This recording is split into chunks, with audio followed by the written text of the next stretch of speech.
I, 21 male, was the second of 5 kids and the only one born without any disability. All of my siblings require lifelong care.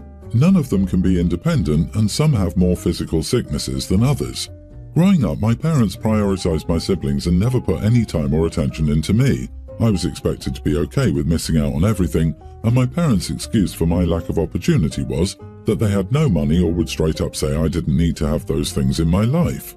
I have some really great friends with whom I was close back then. Some of their parents would offer to pay for me to attend field trips, go to an amusement park, or for a weekend vacation, and my parents refused every single time. They told me I was not allowed to accept the help from others. Once, I told my parents that I was going to say yes no matter what they did, and they yelled at me and told me I was their kid and they could stop me from going if they wanted to. I think that was when my best friend's family wanted me to join them Christmas shopping in another city, and my parents were not okay with that. I resent my parents for that. I will admit to that. I feel like they denied me those chances because they couldn't have them, and they felt if nobody else in the family was getting those experiences, then they weren't going to let me have them either. I also wasn't allowed to work because I was needed at home, which meant helping out with my siblings or household chores. A home nurse called in occasionally to help, and she was only allowed to help my mom or dad. If she tried to help me, my parents would pull her away. When I finally turned 18, things were still recovering from global issue and stuff, so I moved out and worked retail for a while until I got a job where they were willing to train me and help me climb the ladder through training and working. That has been a huge life changer for me, and I'm finally starting to make better money. I started to spoil myself some. I bought a PS5 for my 21st birthday. I went on a couple of cheaper vacations with my friends. I'm making up for lost time, honestly. I even finally bought myself a car. My parents heard about my life from friends who see me on social media. They weren't happy for me. In fact, they shamed me for forgetting all about my family while I was treating myself like a king, which is a direct quote from my mom. They told me I should be using what I have to help my family and give them time off since their full lives revolve around working and caring for my siblings with no downtime.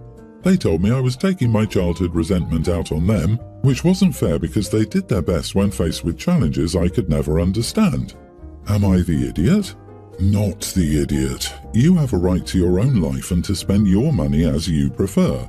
I'm all for helping each other in a family, but that does not extend to you having to give up parts of your life for them. It's your parents' fault if they have more kids than they can care for and support.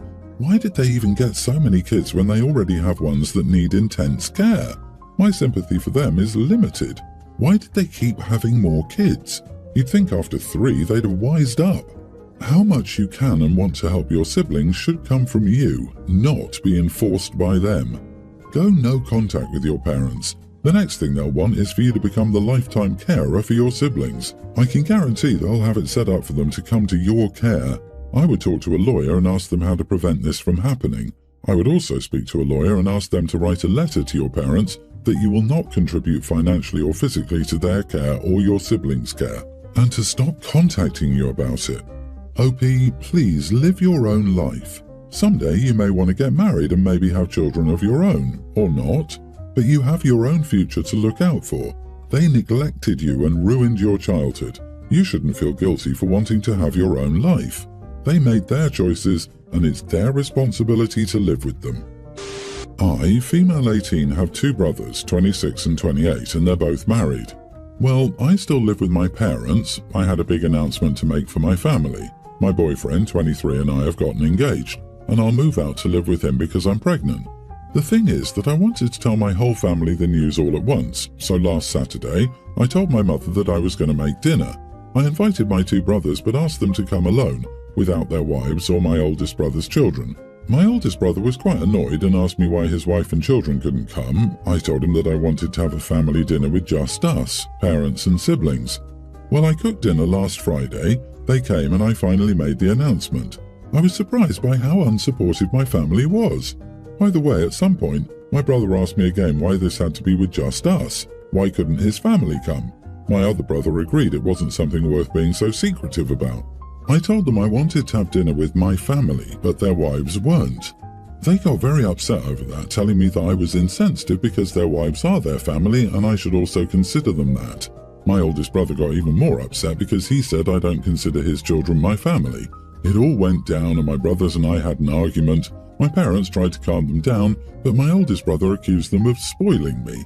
I was feeling very stressed, so I left. I texted my boyfriend so he would pick me up. The next day, my oldest brother's wife called to yell at me too because I'm supposedly not including her in family events. I told my family that and they got very angry with my brother. I don't think I did anything bad, to be honest. My brothers misinterpreted my words to try to make me seem bad, but I just wanted dinner with my family. Am I wrong? You are the idiot. Do you expect your parents and brother to treat your child and partner like family? If your nieces, nephews and sisters-in-law aren't family, why would your child be? You've seriously damaged your family relationships. You need to re-examine why you feel this way and find out how to fix this before your child is born and ostracized. Start by apologizing to everyone and explain how wrong you were. My thought exactly. OP is going the right way to cut out her family and be left with nobody when the boyfriend leaves because she can't cope with the kid. I predict lots of complaining from OP about how nobody is helping her out with taking care of her baby. It's tragic that someone this clueless is having a baby. I swear it's the people who shouldn't be having kids. We're doomed. The irony is that you understand that your impending marriage is an important thing while essentially saying your brother's wives are not family. So their marriages are not as important, and really you're surprised they were unsupportive of an 18-year-old getting pregnant and married? What the heck, OP? The in-laws and nibblings are your family too. You are obviously too young to get married and you're having a baby. Jeez. She's surprised her parents and brothers weren't supportive of her at 18, announcing both her pregnancy and engagement. She's also confused about why her parents and brothers are upset that she considers neither her sisters-in-law nor her nieces and nephews family. I wonder if she'll consider her parents her child's family, or her child's father her parents' family. Whose family? Obviously not even blood is family, as her nibblings are not her family. This girl's life is going to be marvellous. I demand annual updates. I could be overreacting here, and depending on the opinions, I will apologise if needed. I gave birth to my husband and my first and last baby a few months ago. We're both 30. My mother-in-law is 56. Since I gave birth, I've grown to hate this woman because of her unwanted opinions on parenting my daughter. Like coming here and telling me I can't pick my daughter up when she's crying because the baby is apparently just playing me and I'm going to regret it, when my daughter becomes a Velcro kid who won't leave me alone. She said that when my daughter was a week old, she got angry at me for ignoring her and picking up my daughter anyway, and left after shaking her head. She started bringing clothes here for my daughter that were very obviously boys. Dark blue plus dark red outfits that said stuff like "Daddy's little dude" or had trucks all over them.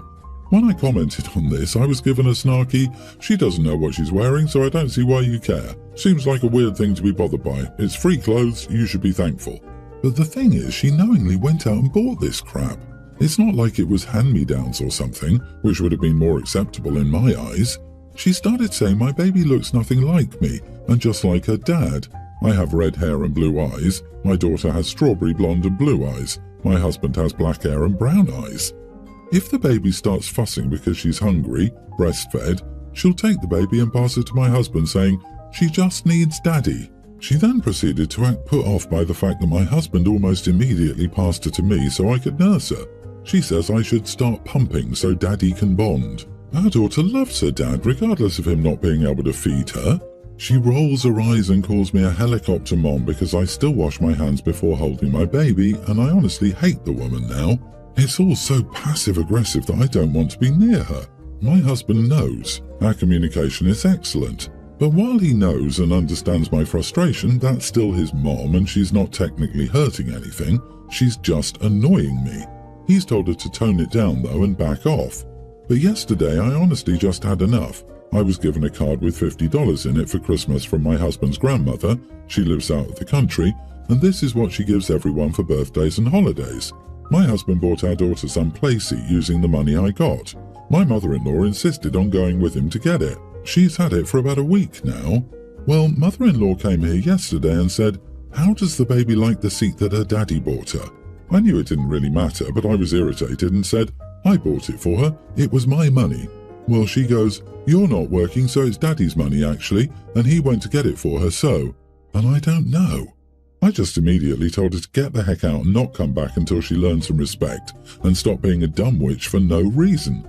I did push it too far, I recognise that, and I did apologise for the name calling, but I don't want her here and I'm sticking to that. My husband is irritated with me, however, because he's angrier that I kicked her out because, in his eyes, she was acting like a witch and did deserve what I said, but didn't deserve to be kicked out and banned from the house. That's still his mom and she's not technically hurting anything, she's just making me angry. This line says it all. How will he let his mom aggravate his wife for so long? Not the idiot. He should be upset at her and himself for not setting boundaries and enforcing them with her, which is what led to this point. She is harming their marriage. He's also not standing up for her. I wish I could go back and tell my mother-in-law to shut the heck up and get the heck out when I had my first.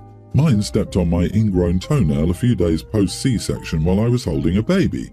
That would have been the time I should have said it. OP, stop apologising. You stood up for yourself because your husband won't. He should learn from you. Don't ever back down and stop apologising to her. I'm willing to bet money you'd never receive one from her. So, bad news and worse news. You married a big-time mama's boy, and your mother-in-law is a massive idiot. Your husband holds the power here to have your back and enforce boundaries, but is making a conscious choice to enable his mom's bad behaviour because she's his mommy. You need to sit down with your husband and have a serious talk about his mom's bad behaviour and the boundaries surrounding your child. If your mother-in-law wants access to her grandchild, she will respect all parental boundaries, because for every boundary broken, she will lose access to her grandchild. Period. Get a lock for your bedroom door. When Granny oversteps, pick up the baby and retreat to the locked bedroom, announcing it's time for Granny's time out. I suggest insisting on a few sessions with a marriage counsellor sooner rather than later. He doesn't get to hide his head in the sand and then act innocent and surprised when something goes down. I, 26 female, live in a very small town with my dad, 55, who's disabled. He can get around on his own, it's just more convenient for us since I can run most of the errands. Anyway, Dad has 2 cars, one has a manual shift and the other is automatic. Due to his mobility issues, Dad can't drive the manual, so it's usually me who's driving it. Also, my workplace is 2 hours away from where I live, so it's not a massive deal for me. I also have a co-worker, 40 female, who relies on me for the rides even though it's a 20-minute drive from her home to the workplace. So I pick her up and drop her off. She doesn't have a car and public transportation is crappy in our area, and I also don't charge her for rides since I pass her street on my way either way. She just checks the location app and goes out whenever she sees I'm approaching her place, or sometimes I park in her driveway. Recently the manual car wasn't starting, so I had to take the auto car. It's a really large SUV and I'm uncomfortable driving it. I've been driving the manual car since high school and it's a super tiny coupe, so I'm used to smaller cars. It was my first time ever driving another car. Also, the manual car is an import and it's an RHD, so my perception is slightly off when I drive a normal car. So she asked me to go in her driveway, and since I was driving the larger car, I messed up and accidentally hit the lawn with 2 of the wheels because I'm used to sitting on another side and because the auto car is wider than the manual one. Her driveway is super narrow, and as I said, I'm not familiar with driving huge cars, so it was a mess up on my end. Anyway, she was angry when she saw the tyre tracks on her lawn. She yelled at me, saying that if I couldn't go in the driveway without hitting the lawn, I should get my license revoked. I explained that I couldn't take my car because it broke. She said that in that case, I had to ask my dad to drive me to work.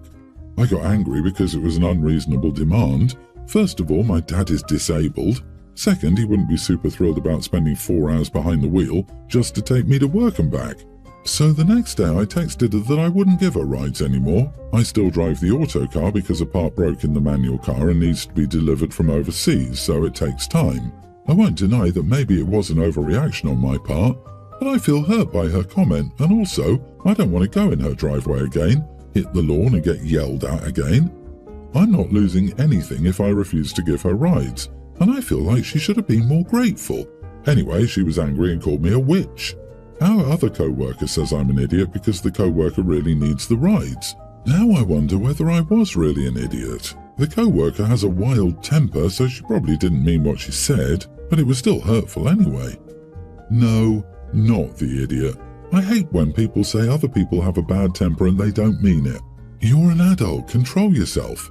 I think it's okay to be mad about the marks on the lawn, but instead of yelling and insulting you, she could have said that she would come out of her driveway the next time. You're doing her a huge favor and she's being ungrateful. If your colleague is concerned about that, he should pick her up. There is a saying in my part of the world that I'm not sure has percolated into your lesson learned, kiddo.